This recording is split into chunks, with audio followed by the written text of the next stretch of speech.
మన సద్గురువుల యొక్క ప్రయత్నం దాన్ని స్పీడప్ చేయడం. ప్రకృతి ఏమో కర్మ సిద్ధాంతాన్ని అనుసరించి మనకి తగిన తర్ఫీదునిస్తూ అటు తీసుకెళ్తుంది.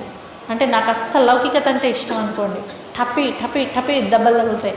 అమ్మో ఇదేంటి మనం ఎన్ని ట్రై చేస్తున్నా ఇది ఒక జన్మంతా వైభవంగా నడుస్తుంది. దానివల్ల పాపాలు చేస్తాం, దానివల్ల జన్మలు వస్తాయి. వచ్చినప్పుడు మనకు నచ్చిన జీవితం మనకి దొరకదు. సంస్కారం మటుకు మనతో పాటే వస్తుంది. కాబట్టి అక్కడ కూడా అదే పని చేస్తూ ఉంటాం. దానివల్ల ఎదురు దెబ్బలు తగులుతాయి. తగలటం వల్ల మనకి రియాక్ట్ అవ్వటం ఎలాగో మనం చదువుకుని నేర్చుకోలేదు కాబట్టి ఇష్టం వచ్చినట్టు రియాక్ట్ అవుతుంది. అది ఎంత దాకా వెళ్ళిపోతుందంటే చివరికి మనకి ఇంతేనా, మన జీవితం ఇంతేనా, ఎన్ని భోగభాగ్యాలు ఉన్నా సరే ఇంతేనా అనిపించేటటువంటి మనసు వచ్చేస్తుంది. వచ్చి అప్పుడు వెతకడం మొదలెడతాం. ఇంకా అప్పుడు నచ్చడం మొదలెడుతుంది. అందరం మనం అట్లా వచ్చిన వాళ్ళమే. నచ్చిన తర్వాత దాంట్లో ఎంత ట్రై చేసిన వాళ్ళకి అంత ముందుకి. కాబట్టి అలా ట్రై చేస్తున్నటువంటి వాళ్ళకి ప్రకృతి యొక్క ఉద్దేశం కూడా అదే గనక మనలో ఉన్నటువంటి బలహీనతలు తొలగించేటటువంటి పరిస్థితులు మనకి ప్రకృతి కల్పిస్తుంది. వాటిని ఎట్లా తీసుకుని తరించాలో చెప్తారు సద్గురువులు. కాబట్టి మనకి ప్రారంధవశాన మన జీవితంలో మన సంఘటనలు, వ్యక్తులు ఇవన్నీ మన పరిచయం అవుతూ జీవితంలో వస్తుంటాయి, నిష్క్రమిస్తూ ఉంటారు. వాటి పట్ల మనం ఎలా రియాక్ట్ అవుతాము అనేది మాత్రం మనం ఏం నేర్చుకుంటామో మీద ఆధారపడింది. ఒక 10 మంది ఒకడొచ్చి తిట్టంగానే ఏంట్రా నిన్ను అట్లా తిడతాడా వాడు ఊరుకోకూడదు అనే వాళ్ళతో తిరిగి వాళ్ళ చుట్టూ వాళ్ళే మన చుట్టూ ఉన్నారనుకోండి, మనకు ప్రతీకారం తీర్చుకోవాలనిపిస్తుంది. అదే పక్కనున్న వాడు అంటే అన్నాడు లేరా అని నిన్నటిదాకా బాగున్నాడు, వాళ్ళు ఏం మూడ్ బాగాలేదో వదిలేయి అనేవాళ్ళు నలుగురు ఉన్నారనుకోండి, మనకు పట్టుదల వచ్చినా కూడా నిజమే కదా అనిపిస్తుంది. అలా కాకుండా మన పూర్వ ప్రారంభం వల్ల ఇలా వచ్చిందిరా, అయిపోయింది రుణం, హాయిగా ఉండు, అంతకుముందు మనం అలా చేశాం కాబట్టి ఇప్పుడు మళ్ళీ తిరిగి వచ్చింది, ఇప్పుడు దీనికి రియాక్ట్ అవ్వకపోతే మనకి కర్మ తీరిపోతుంది అని చెప్పగలిగే వాళ్ళు ఉంటే అది అట్లా అయిపోతుంది. అలా కాకుండా ఇట్లాంటి సంఘటనలో మనల్ని ఏం నేర్చుకోమన్నారు బాబా మాస్టర్, ఎట్లా రియాక్ట్ అయితే వాళ్ళకి ఇష్టం, దానివల్ల మనకు కలిగే హాయి ఏంటి అని ఆలోచించుకున్న వాడికి దాని నుంచి నేర్చుకునే బయటికి రావాలి. ఏ సంఘటన మంచి సంఘటన రాని, చెడు సంఘటన రాని, అది వీడికి మంచి సంఘటనే అవుతుంది. ఎందుకని దాని నుంచి ఏం నేర్చుకోవాలో అది నేర్చుకుంటూ వెళ్తున్నాడు కనుక ఇక ఆ సంఘటన ఇవ్వవలసిన అవసరం ప్రకృతికి ఉండదు. దానికి ఒక చక్కటి ఉదాహరణ పెదనాన్నగారు చెప్తారు.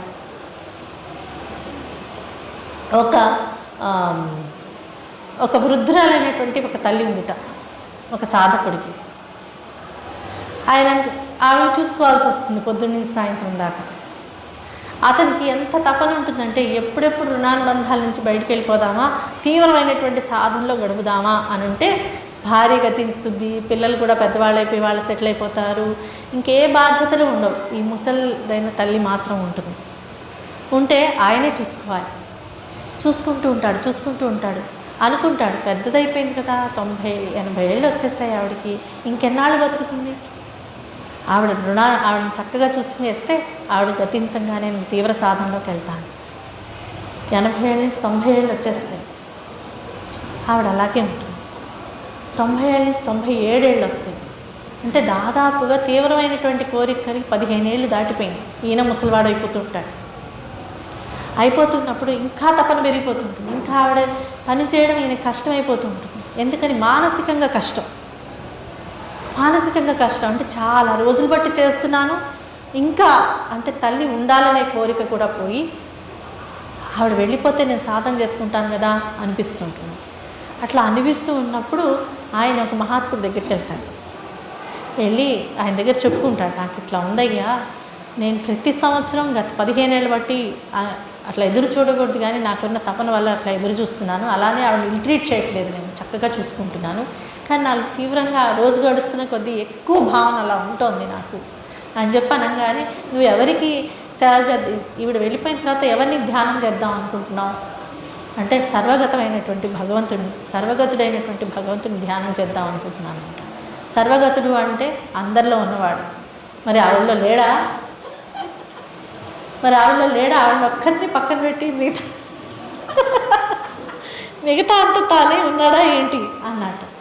అదే నిజం కదా, నాకు నిజంగా భగవంతుడి యొక్క ప్రత్యక్ష సేవ దొరికింది ఆవిడ రూపంలో అనుకొని, అప్పటి నుంచి భగవంతుడు దొరికితే ఎదురుకుండా ఉంటే ఎలా సేవ చేయాలో అలా సేవ చేస్తాడు. అక్కడి నుంచి కరెక్ట్గా 21వ రోజున ఆవిడ గతిస్తుంది. ఎందుకని? నేర్చుకోవాల్సిన లెసన్ నేర్చేసుకున్నాడు. అది కనుక లేకపోతే ఏ చిన్న అడ్డం వచ్చినా ఎక్కడికి వెళ్ళినా సరే, ఒంట్లో బాగాలేదనుకో తనకి సేవ చేసుకుంటూ ఉంటాడు అనమాట. నాకు ఈ ఒంట్లో బాగాలేకుండా వచ్చింది, అందుకే నేను సాధనకి వెళ్ళలేకపోతున్నా, నాకు ఈ ఒంట్లో బాగాలేకుండా వచ్చింది, సాధనకి వెళ్ళలేకపోతున్నా అనుకుంటూ ఉంటాడు అన్నమాట. ఆ బలహీనత తీసేస్తే కానీ అవసరం లేదు. ఇప్పుడు నా ఒంట్లో బాగాలేదు, ఒంట్లో బాగాలేదు, ప్రారంభం వచ్చింది, నేను సాధన చేసుకుందాం అనుకుంటాడు. లేదు ఇంకొకళ్ళు ఎవరో ఇంకెవరికో సేవ చేయాల్సి వచ్చింది, భగవంతుడు ఆ రూపంలో ఉన్నాడు కదా సేవ చేసుకుంటానంటాడు. వీడికి ఇంకొకళ్ళు సేవ చేయాల్సి వచ్చింది, ఆహా భగవంతుడు వీళ్ళందరి రూపంలో నాకెంత సేవ చేయిస్తున్నాడు, నేను స్మరించుకోవడం తప్ప నేను చేయాల్సిందేమని అనిపిస్తుంది. అంటే ఏ పరిస్థితినైనా సరే భగవంతుడి స్మరణకి సేవకి ఉపయోగించుకోగలిగే కెపాసిటీ స్థిమితం చేయవలసినటువంటి కర్తవ్యం అదే అయినప్పుడు అది నేర్పిస్తూ పోతుంది ప్రకృతి. అది తెలుసుకోక మనం ఏమనుకుంటామంటే ఈ పరిస్థితి దాటితే మనం బాగా చేసుకుంటాం, ఆ పరిస్థితి దాటితే మనం బాగా చేసుకుంటాం అనుకుంటూ ఉంటాం. అందుకనే బాబా కూడా అందరిలో ఉన్నానని ఎప్పుడు నిరూపణిస్తూ వచ్చారు. అలాగే శ్రీగురుడు కానీ ఎవరైనా సద్గురువు మొట్టమొదట ఇచ్చేటటువంటి బోధ ఏంటంటే అన్నింటి రూపంలో అంతటా తానే నిండి ఉన్నానని. అదొక్కటి మనసులో నిలుపుకుంటే మనకు వచ్చే పరిస్థితుల రూపంలో, మనకు తెలిసినటువంటి ఇష్టమైన వ్యక్తుల రూపంలో, కష్టమైన వ్యక్తుల రూపంలో, అందరి రూపంలోనూ ఆయనే మన నుంచి సేవలు అందుకుంటూ సేవ చేస్తూ ఉంటారు.